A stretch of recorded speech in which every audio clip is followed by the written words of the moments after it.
اللہ الرحمن الرحیم۔ شروع اللہ کے نام سے جو بڑا مہربان نہایت رحم والا ہے۔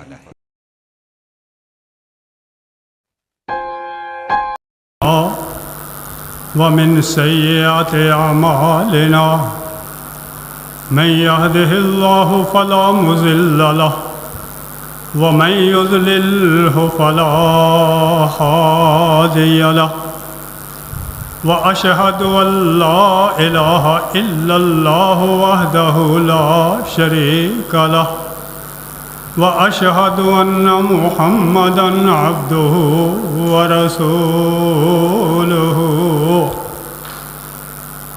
اللهم صل على محمد وعلى آل محمد كما صليت على إبراهيم وعلى آل إبراهيم إنك حميد مجيد اللهم بارك على محمد وعلى آل محمد كما باركت على إبراهيم وعلى آل إبراهيم إنك حميد مجيد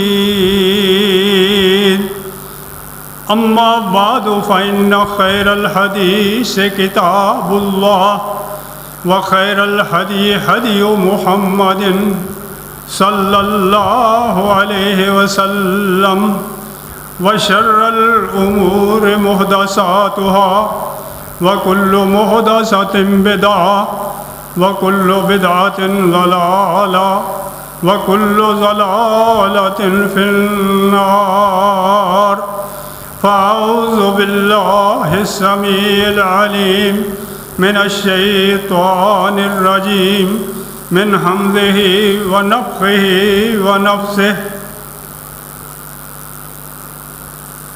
فإن آمنوا بمثل ما آمنتم به فقد اهتدوا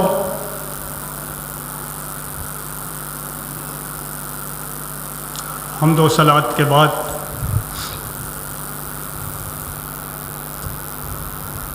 اللہ جل شانہ نے اپنے آخری پیغمبر حضرت محمد کریم صلی اللہ علیہ وآلہ وسلم کو قیامت تک آنے والے انسانوں اور جنوں کے لیے نبی بنا کر بھیجا، اور اللہ نے اپنی پاک کتاب قرآن مجید میں اعلان کر دیا کہ میرے نبی آخری نبی ہیں، ان کے بعد کوئی دنیا میں اللہ کی طرف سے نبی نہیں آئے گا۔ اب یہ سلسلہ جو حضرت آدم علیہ السلام سے لے کر حضرت عیسیٰ علیہ السلام تک چلا آ رہا ہے، رسالت کے پیغام کو، اللہ کے پیغام کو انسانوں تک پہنچانے کا، یہ تو کسی نہ کسی انداز میں چلنا تھا۔ اس کے لیے اللہ تبارک و تعالی نے یہ انتظام فرمایا کہ اللہ نے اپنے نبی کی تعلیمات کو، اپنے قرآن کی تعلیمات کو، اپنے پیغام کو انسانوں تک پہنچانے کے لیے رسول اللہ صلی اللہ علیہ وآلہ وسلم کی صحبت میں ایک ایسی جماعت قائم کر دی جن کو ہم عرف عام میں اصحاب رسول صلی اللہ علیہ وآلہ وسلم کہتے ہیں۔ اصحاب رسول صلی اللہ علیہ وآلہ وسلم نے اللہ کے نبی صلی اللہ علیہ وآلہ وسلم سے براہ راست تعلیم حاصل کی، قرآن سیکھا، تزکیہ نفس کی تعلیم سیکھی، اور اللہ کے رسول کی تعلیمات سے آپ کا تزکیہ نفس ہوا۔ یہ ایک ایسی جماعت تیار ہو گئی جس پر قیامت تک آنے والے انسانوں کی ہدایت کی ذمہ داری اللہ تعالیٰ نے لگا دی۔ نبی کریم صلی اللہ علیہ وآلہ وسلم کی تیار کردہ یہ جماعت، انہوں نے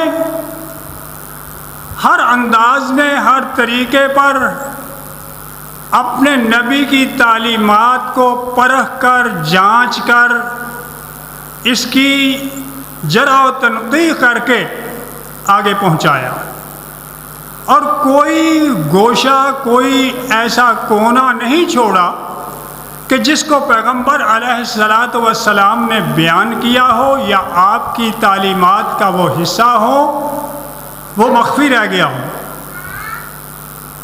اب اللہ کے رسول صلی اللہ علیہ وآلہ وسلم کی تیار کردہ یہ جماعت، جس کے بارے میں ائمہ کا یہ اعتقاد اور عقیدہ ہے اور یہ اقوال ہیں کہ اختارہم اللہ لصحبت نبیہ ولاقامت دینہ، اللہ نے ان لوگوں کو اپنے نبی کی صحبت کے لیے چن لیا۔ یہ اصحاب رسول اللہ کے رسول صلی اللہ علیہ وآلہ وسلم کی جو تعلیمات ہیں ان کو پہنچانے کے لیے اللہ نے ان کو چن لیا۔ اختارہم اللہ لصحبت نبیہ ولاقامت دینہ، اور اپنے دین کو قائم کرنے کے لیے اللہ نے ان کو چن لیا۔ اب ان کا مقام یہ امت کے نزدیک بہت بلند، بہت اعلیٰ، بہت عرفہ ہے۔ بدقسمتی سے مسلمان کہلانے والے ایک فرقے نے، جس کی بنیاد در حقیقت یہودیت پر ہے، جس کا بانی، جس کو آگے پھیلانے والا، وہ در حقیقت ایک یہودی ہے۔ اس نے اسلام کا لبادہ پہن کر، اسلام کا لباس پہن کر اللہ کے اس دین کی بے خونی کے لیے اور اس دین کو شکست دینے کے لیے، جس دین کو شکست نہیں دی جا سکتی۔ کیوں؟ اس لیے نہیں دی جا سکتی کہ اللہ نے خود فرمایا هو الذی ارسل رسولہ بالہدی ودین الحق لیظہرہ علی الدین کلہ۔ اللہ وہ ذات ہے جس نے اپنے رسول کو برحق بھیجا، ارسل رسولہ بالہدی ودین الحق، اور دین حق دے کر بھیجا، لیظہرہ علی الدین کلہ، تاکہ اس دین کو دنیا کے تمام ادیان پر غالب کر دے۔ اور حقیقت میں اللہ نے اس دین کو دنیا کے تمام دینوں پر غالب کر دیا۔ لیکن کفر ہمیشہ سے اس انداز میں اور اس کوشش میں لگا ہوا ہے کہ اس دین کو مٹا دیا جائے، دین کو شکست دے دی جائے، اور کوئی نہ کوئی انہوں نے اپنا طریقہ، اپنا انداز اختیار کیا۔ اسلام کے آغاز میں یہودیوں نے جب اس دین سے، دین کے ماننے والوں سے مدینہ میں شکست کھائی، خیبر میں شکست کھائی، اور برے طریقے سے ان کو مدینہ سے نکال دیا گیا۔ ان کی بد کرداریوں کی وجہ سے ان کو مدینے سے نکالا، پھر خیبر سے نکالا، پھر اللہ کے رسول صلی اللہ علیہ وآلہ وسلم کا یہ ارشاد آپ کے خلفاء نے پیش نظر رکھتے ہوئے کہ اخرج الیہود والنصارى من جزیرۃ العرب، یہودیوں اور عیسائیوں کو جزیرہ عرب سے بھی نکال دیں، اور اس پر عمل پیرا ہوتے ہوئے ان کو جزیرہ عرب سے بھی بے دخل کر دیا گیا۔ انہوں نے خفیہ طریقے سے اسلام کے خلاف جو سازشیں کی، ان میں ایک سازش، بہت بڑی سازش یہ ہے کہ اصحاب رسول صلی اللہ علیہ وآلہ وسلم کو مشکوک قرار دیا جائے، ان کے دین کو، ان کے ایمان کو، ان کی وفاداریوں کو مشکوک قرار دے دیا جائے۔ اگر اصحاب رسول صلی اللہ علیہ وآلہ وسلم کو مشکوک قرار دے دیا جائے، ان کے اعمال کو، ان کے کردار کو، ان کی گفتار کو، تو پھر اس دین میں کچھ باقی نہیں رہ جاتا۔ کیوں؟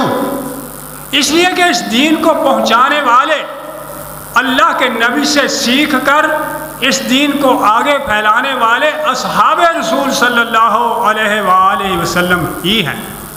اسی لیے اللہ نے اپنے نبی کے صحابہ کی مدح اور ان کا مقام بیان کرتے ہوئے اپنی کتاب میں فرمایا فَإِنْ آمَنُوا بِمِثْلِ مَا آمَنْتُمْ بِهِ فَقَدِ اهْتَدَوْا۔ اے اصحاب رسول صلی اللہ علیہ وآلہ وسلم کی شان کو گھٹانے والوں، تمہارے لیے سبق یہ ہے کہ ان آمنوا بمثل ما آمنتم بہ، تمہارا ایمان اگر ان صحابہ کے ایمان کی طرح ہو تو پھر فقد اہتدوا، پھر یہ ہدایت یافتہ ہوں گے۔ اگر صحابہ کے ایمان کی طرح ان کا ایمان نہ ہوا تو یہ ہدایت یافتہ نہیں۔ اللہ نے اپنے نبی صلی اللہ علیہ وآلہ وسلم کے صحابہ پر جب بھی کوئی آنچ آئی تو اس کا دفاع کیا۔ منافقین نے ایک بات کہی وَإِذَا قِيلَ لَهُمْ آمِنُوا كَمَا آمَنَ النَّاسُ قَالُوا أَنُؤْمِنُ كَمَا آمَنَ السُّفَهَاءُ۔ اللہ نے فرمایا ان سے کہو وَإِذَا قِيلَ لَهُمْ آمِنُوا، تم اس طرح ایمان لے آؤ جس طرح یہ لوگ یعنی اصحاب رسول ایمان لے آئے۔ انہوں نے کیا کہا؟ ان کا جواب آگے سے کیا تھا؟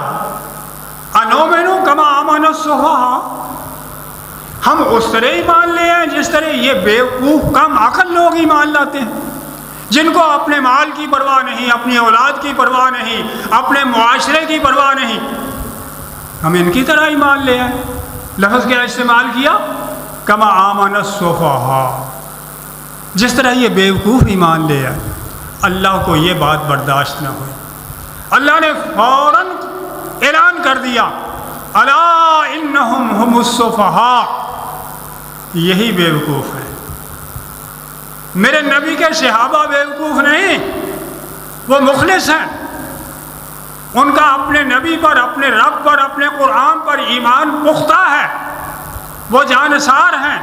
الا انہم ہم السفہاء، در حقیقت بیوقوف یہ ہیں جو میرے نبی کے صحابہ کو بیوقوف کہتے ہیں۔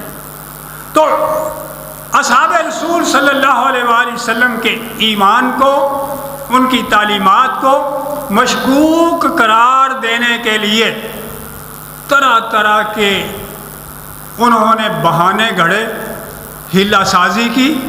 ان میں ایک ہیلہ اور ایک سازش یہ تھی کہ نبی صلی اللہ علیہ وآلہ وسلم کے خاندان، بالخصوص آپ کے چچا زاد بھائی، آپ کے داماد حضرت علی رضی اللہ تعالی عنہ، ان کی طرفداری کی جائے، حضرت علی رضی اللہ تعالی عنہ کی عقیدت کا اعلان کیا جائے، اور اس کی آڑ میں کہ ہم حضرت علی کے طرفدار ہیں، ہم حضرت علی رضی اللہ تعالی عنہ کو ماننے والے ہیں، ان کی طرفداری کا اعلان کر کے اور ان کے حقوق کا مطالبہ کر کے ہم اصحاب رسول صلی اللہ علیہ وآلہ وسلم کی توہین کریں، ان کی تنقیص کریں۔ وہ کیسے؟ آپ اس فرقے کی اذانوں میں سنتے ہیں کہ اشہد ان علی ولی اللہ وصی رسول اللہ وخلیفتہ بلا فصل، اپنی آذانوں میں اعلان کرتے ہیں کہ ہم شہادت دیتے ہیں کہ علی اللہ کے ولی ہیں، اللہ کے نبی کے وصی ہیں، اور خلیفتہ بلا فصل، بغیر کسی فصل کے وہ اللہ کے رسول کے خلیفہ ہیں۔ حالانکہ پورے صحابہ کی جماعت، خود حضرت علی، خود اہل بیت، حضرت امیر المومنین خلیفۃ المسلمین ابو بکر صدیق رضی اللہ تعالی عنہ کو خلیفہ بلا فصل مانتے ہیں، اور فی الحقیقت وہ خلیفہ ہیں۔ اللہ کے رسول کے بعد اللہ کے رسول کے خلیفہ حضرت ابو بکر صدیق رضی اللہ تعالی عنہ، اور حضرت علی نے بھی ان کے ہاتھ پر ان کی خلافت کی بیعت کی۔ جب حضرت علی نے بیعت کر لی، حضرت امام حسن نے بیعت کر لی، امام حسین نے بیعت کر لی، حضرت عباس نے بیعت کر لی، اہل بیت نے بیعت کر لی، تمام صحابہ نے حضرت ابوبکر صدیق رضی اللہ تعالی عنہ کو رسول اللہ صلی اللہ علیہ وسلم کا خلیفہ تسلیم کر لیا۔ تو پھر آج ان کا یہ اعلان خلیفتہ بلا فصل، یہ ایک ایسی سازش ہے، کہتے ہیں کہ حضرت علی کا حق غصب کیا۔ حق کے خلافت میں حضرت علی رضی اللہ تعالی عنہ کا حق حضرت ابو بکر نے غصب کیا، حضرت عمر نے غصب کیا، حضرت عثمان نے غصب کیا، جبکہ حضرت علی یہ بات نہیں کہتے، حضرت امام حسن یہ بات نہیں کہتے، حضرت عباس حضرت حسین نہیں کہتے، دوسرے صحابہ یہ بات نہیں کہتے، لیکن یہ سازشی گروہ کہتا ہے کہ در حقیقت اللہ کے رسول صلی اللہ علیہ وآلہ وسلم کے بعد آپ کے خلیفہ حضرت علی تھے، اور وصی رسول اللہ کے رسول نے حضرت علی کی خلافت کی وصیت کی، حضرت علی کی خلافت کی وصیت کی۔ کب کی؟ کیسے کی؟ ایک کہ جب غزوہ تبوک میں نبی کریم صلی اللہ علیہ وآلہ وسلم اپنے صحابہ کے ساتھ جنگ کے لیے گئے، تو حضرت علی کو مدینہ میں اپنا جانشین بنا کے گئے، حضرت علی کو مدینہ میں اپنا جانشین حضرت علی کو بنایا۔ بھائی اللہ کے رسول صلی اللہ علیہ وآلہ وسلم نے جب حضرت علی کو جانشین بنایا، حضرت علی جو مرد میدان تھے، جو لڑائیوں میں حصہ لے کر خوش تھے، یہ بڑے دل آزردہ ہوئے، نبی صلی اللہ علیہ وسلم کے پاس آ کر کہنے لگے کہ اللہ کے رسول، آپ مجھے عورتوں اور بچوں میں چھوڑ کر جا رہے ہیں، عورتوں اور بچوں میں چھوڑ کر جا رہے ہیں، میرے جیسا مرد میدان تو میدان میں اپنی بہادری کے جوہر دکھانے والا ہے۔ اللہ کے رسول نے فرمایا اما ترضی ان تکون منی بمنزلۃ ہارون من موسیٰ، علی تو اس بات سے خوش نہیں، اس بات پر راضی نہیں کہ تیرا مقام وہی مقام ہو جو حضرت ہارون کا حضرت موسیٰ کے ساتھ مقام تھا۔ حضرت موسیٰ جب کوہ طور پر کتاب لینے کے لیے گئے، حضرت ہارون کو اپنا جانشین بنا کر گئے، کیا تو اس سے راضی نہیں؟ اور ساتھ ہی فرما دیا کہ حضرت موسیٰ کی موجودگی میں حضرت ہارون نبی تھے، الا انہ لا نبی بعدی، کہیں یہ مغالطہ نہ ہو جائے کہ میں نے علی کو اپنا جانشین بنایا تو یہ نبی ہے، میرے بعد نبی کوئی نہیں۔ اب ایک اس سازش کی دلیل یہ ہے، اس گمراہ فرقے کے پاس کہ اللہ کے رسول نے حضرت علی کو غزوہ تبوک میں جاتے ہوئے اپنا جانشین بنایا مدینہ میں. چونکہ جانشین بنایا اس لیے ان کے حق میں یہ وصیت ہو گئی. حالانکہ یہ بات کسی بھی اعتبار سے درست نہیں. کیوں؟ اس لیے درست نہیں کہ صرف حضرت علی کو ہی جانشین نہیں بنایا، بلکہ مختلف مقامات، مختلف جنگوں میں جب آپ مدینہ سے باہر جاتے کئی اور صحابوں کو بھی اپنا جانشین بنایا. حضرت عبداللہ بن ام مکتوم کو بھی ایک مرتبہ اللہ کے رسول صلی اللہ علیہ وسلم نے اپنا جانشین مدینہ میں بنایا. تو بھائی یہ دلیل کوئی دلیل نہیں ہے، اس میں کوئی صراحت، کوئی وضاحت نہیں. اللہ کے رسول صلی اللہ علیہ وسلم صراحت سے کہہ سکتے تھے کہ میرے بعد خلافت حضرت علی کی ہوگی. اور ایک دوسرا موقع کہ جب نبی صلی اللہ علیہ وسلم حجۃ الوداع سے واپس آ رہے تو غدیر خم اس مقام پر نبی صلی اللہ علیہ وسلم نے ایک خطبہ دیا. اس خطبہ میں اس کی کیا حیثیت ہے، اس کی سند کی کیا حیثیت ہے، میں یہ نہیں بتاتا کہ کیسی حیثیت ہے ان روایات کی سند کی. حضرت علی رضی اللہ تعالی عنہ کی شان میں یا ان کے مقام کو بیان کرتے ہوئے آپ نے ایک خطبہ دیا. اس خطبے کے چند الفاظ یہ ہیں کہ علی مجھ سے ہے، میں علی سے ہوں. اللہم والے من والا ہو وعاد من عادا ہو. اللہ جو علی سے بغض رکھے تو اس سے بغض رکھ، جو علی کو دوست بنائے تو اس کو دوست بنا. بہت اچھی بات. حضرت علی کا بڑا مقام ہے. حضرت علی ہمارے نزدیک بھی مولا علی ہیں. مولا کا معنی دوست، ایمان والوں کے دوست ہیں، ایمان والوں کے مولا ہیں. ایک دوسری جو دلیل پیش کرتے ہیں کہ اللہ کے رسول نے ان کو مولا بنایا. اب سوچنے کی یہ بات ہے کہ کیا حضرت علی نے بھی ان احادیث سے اپنی خلافت کا کوئی استنباط کیا؟ حضرت علی بھی ان چیزوں کو، ان دلائل کو یہ سمجھتے تھے کہ میرے حق میں رسول اللہ صلی اللہ علیہ وسلم نے وصیت خلافت کی کر دی؟ نہیں. اس کی دلیل نبی کریم صلی اللہ علیہ وآلہ وسلم مرض موت میں مبتلا تھے. آپ کی بیماری یہ خبر دے رہی تھی کہ آپ کا آخری وقت ہے.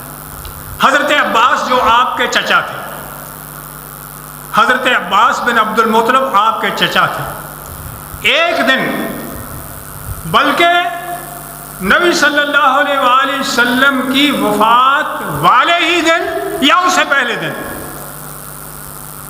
حضرت علی آپ کے حجرہ مبارک سے باہر آئے، اور باہر آ کر جب کھڑے ہوئے تو لوگوں نے پوچھا کہ علی، اللہ کے رسول کی کیا کیسی طبیعت ہے؟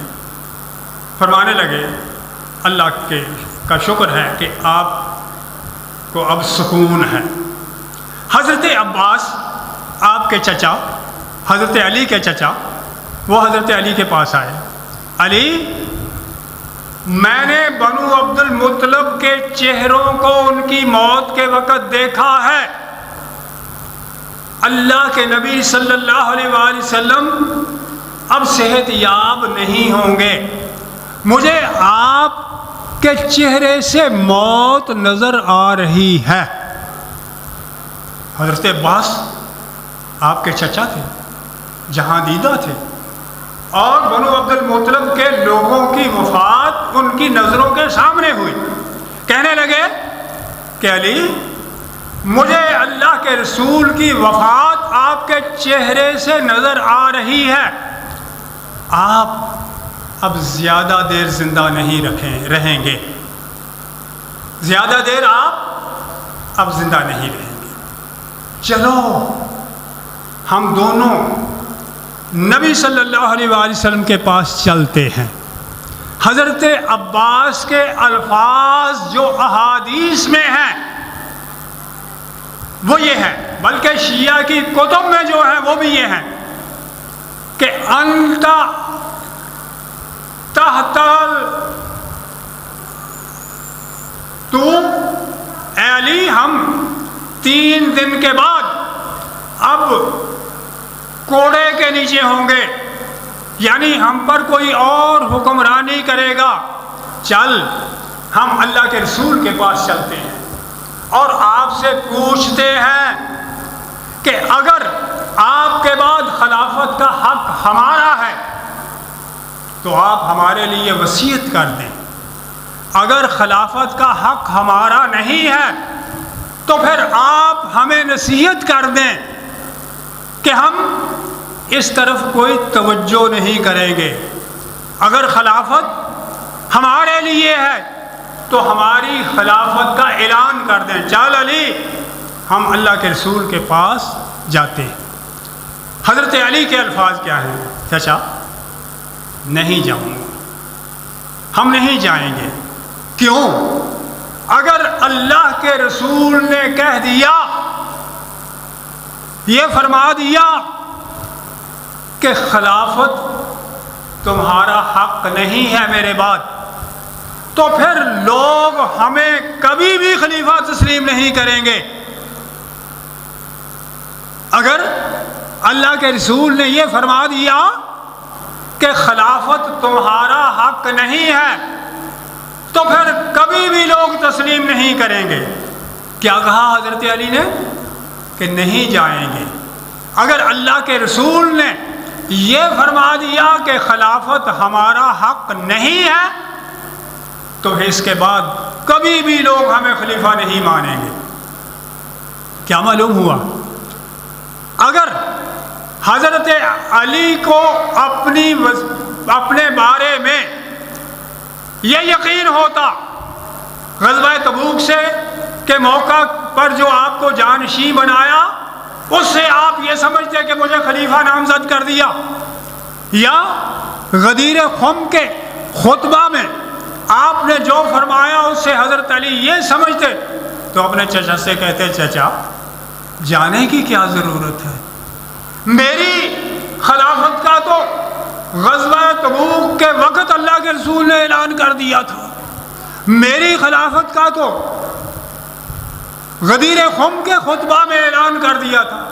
مگر حضرت علی نے ان 2 دلائل جو یہ فرقہ حضرت علی کی خلافت پر قائم کرتا ہے، حضرت علی کی خلافت سے ان کو کوئی دلچسپی نہیں۔ دراصل حضرت ابوبکر صدیق، حضرت فاروق اعظم، حضرت عثمان ان کی خلافت کو غلط ثابت کر کے یہ ثابت کرنا چاہتے ہیں کہ یہ غاصب ہیں، انہوں نے اہل بیت کا حق غصب کر لیا، اور جب ان کو غاصب مان لیا جائے گا تو پھر اس دین کی بنیاد ہل جائے گی۔ کیوں؟ کہ اگر اللہ کے رسول صلی اللہ علیہ وآلہ وسلم کے بعد آپ کے ممبر پر بیٹھنے والے، آپ کے مصلی پر کھڑے ہونے والے پہلے شخص ہی وہ غاصب ہیں، دوسروں کا حق چھیننے والے ہیں، تو پھر دین میں کیا رہ گیا؟ پھر صحابہ کے ایمان، صحابہ کی دیانت، ان کا کیا رہ گیا؟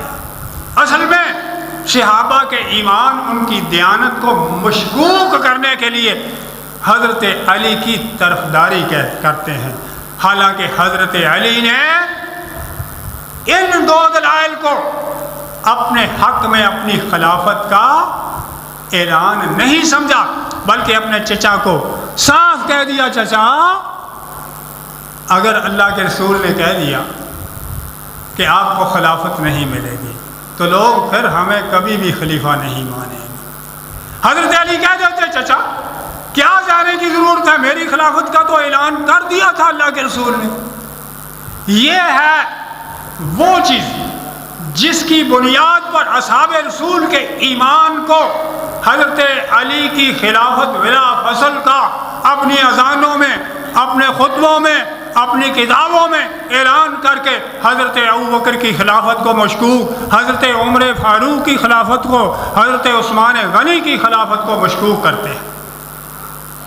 اب آئیے حضرت ابوبکر صدیق رضی اللہ تعالی عنہ، ان کی خلافت، اس کے بارے میں اللہ کے رسول صلی اللہ علیہ وآلہ وسلم نے اپنی حیات طیبہ میں کیسے اشارے کیے، کیسے ان کے بارے میں آپ صلی اللہ علیہ وسلم کے نظریات، جب آپ مرض موت میں اپنی آخری بیماری میں مبتلا تھے،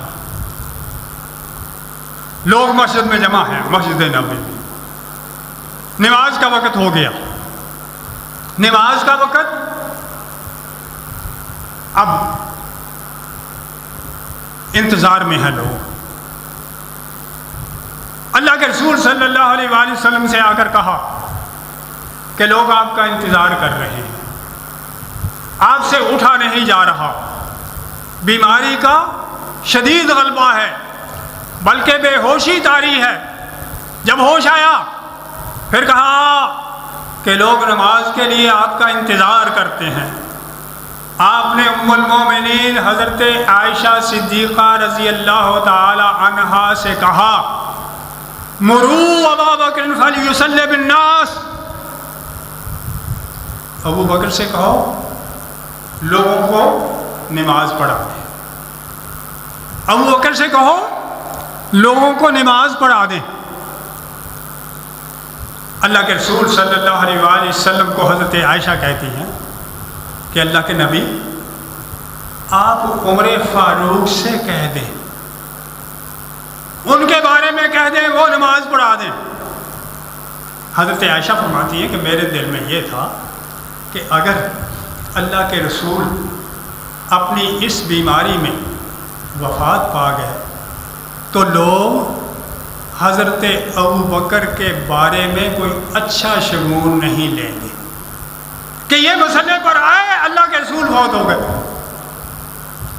رسول اللہ صلی اللہ علیہ وآلہ وسلم نے جب حضرت عائشہ نے یہ بات کہی، آپ نے پھر فرمایا مروا ابو بکر فلیصلی بالناس، ابو بکر سے کہو لوگوں کو نماز پڑھائے۔ پھر حضرت عائشہ نے وہی کہا، آپ نے تیسری مرتبہ فرمایا مروا ابا بکر فلیصلی بالناس، ابو بکر سے کہو لوگوں کو نماز پڑھا دیں۔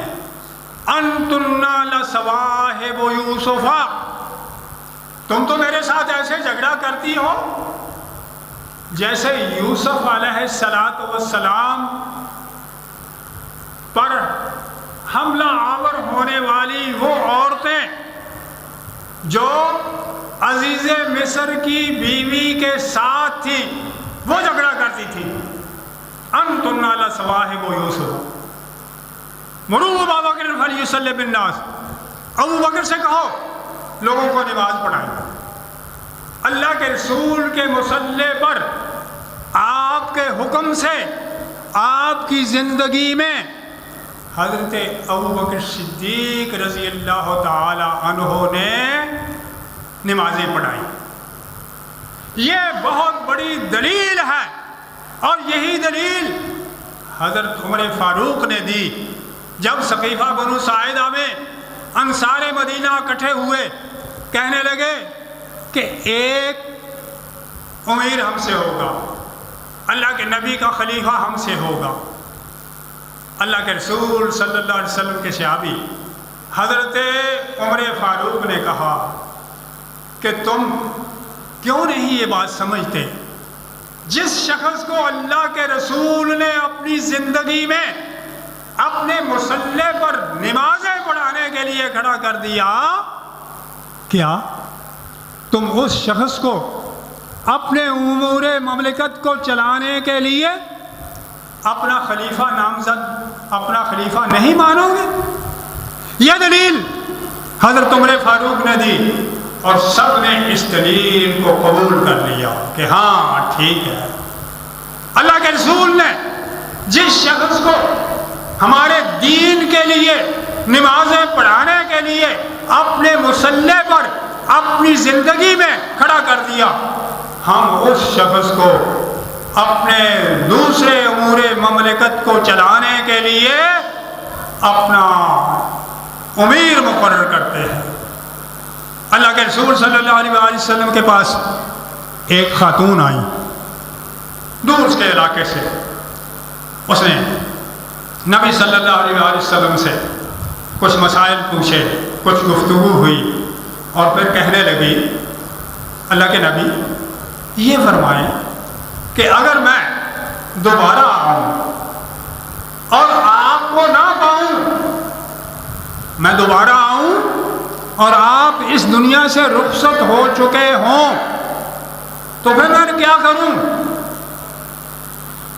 آپ نے فرمایا اگر تو پھر آئی اور میں موجود نہ ہوا، میں اس دنیا سے رحلت کر گیا تو ابو بکر کے پاس آ جانا،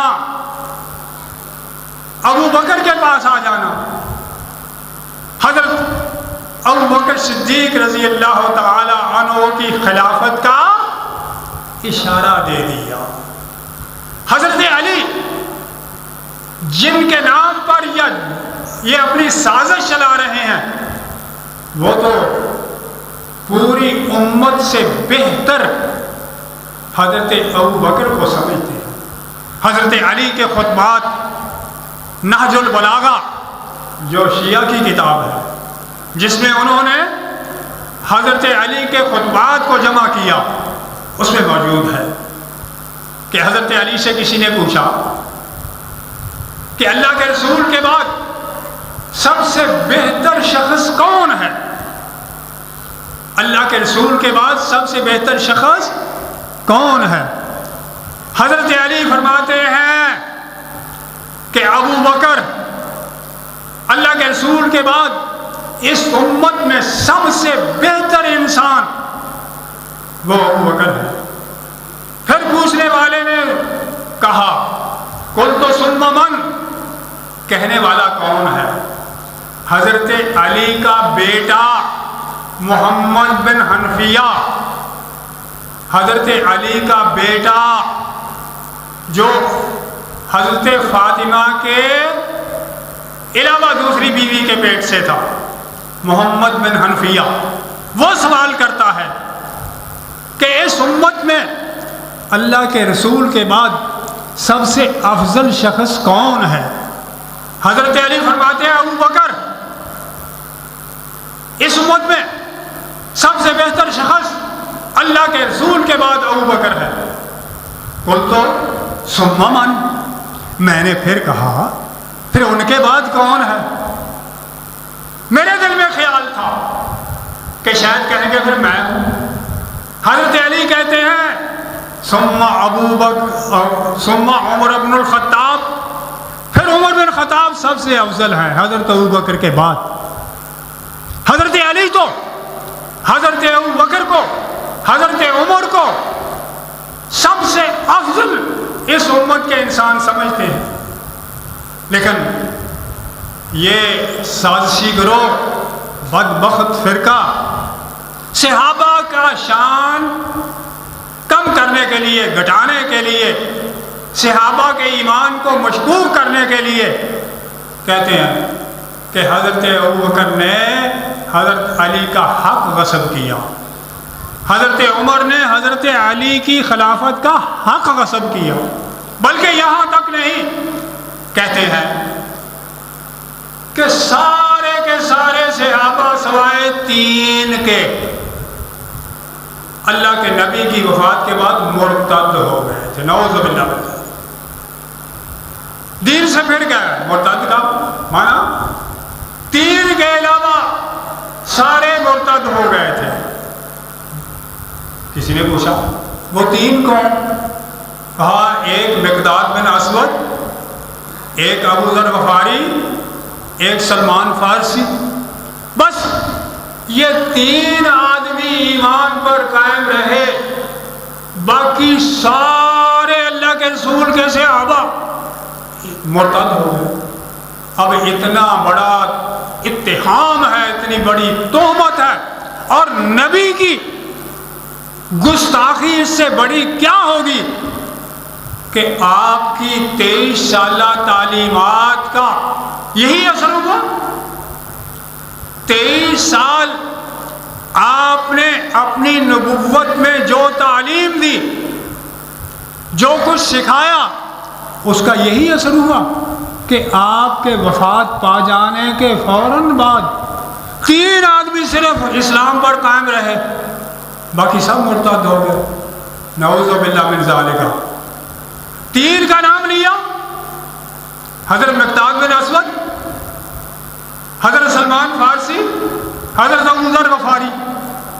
ان میں حضرت علی کا نام بھی نہیں لیا، حضرت حسن کا نام بھی نہیں لیا، حضرت حسین کا نام بھی نہیں لیا، کہ یہ صرف 3 باقی رہ گئے، باقی سارے پھر گئے دین سے۔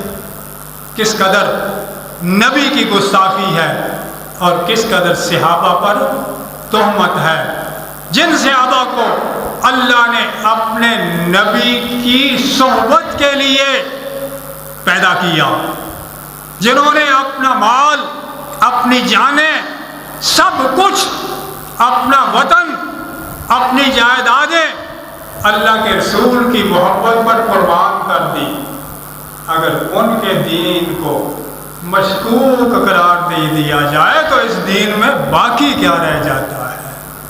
اللہ تبارک و تعالیٰ سے دعا ہے اللہ ہمیں اپنے نبی کے سچے صحابہ، جانسار صحابہ، قربانیاں دینے والے صحابہ، مال اور جان قربان کرنے والے صحابہ، ان کے نقش قدم پر چلنے کی توفیق عطا فرمائے، اور اللہ جنت میں ہمیں ان کا ساتھ نصیب فرمائے۔ وَأَقُولُ قَوْلِي هَٰذَا وَأَسْتَغْفِرُ اللَّهَ لِي وَلَكُمْ فِي الْقُرْآنِ الْعَظِيمِ۔ الحمد للہ نحمده ونستعینه ونستغفره ونؤمن به ونتوکل علیہ ونعوذ باللہ من شرور انفسنا ومن سیئات اعمالنا، من يهده الله فلا مضل له ومن يضلله فلا هادي له، وأشهد أن لا إله إلا الله وحده لا شريك له، وأشهد أن محمدا عبده ورسوله۔ عباد الله رحمكم الله، إن الله يأمر بالعدل والإحسان وإيتاء ذي القربى وينهى عن الفحشاء والمنكر والبغي يعظكم لعلكم تذكرون۔ اذكروا الله يذكركم وادعوه يستجب لكم ولذكر الله تعالى أعلى وأولى وأتم وأهم وأجل وأكبر۔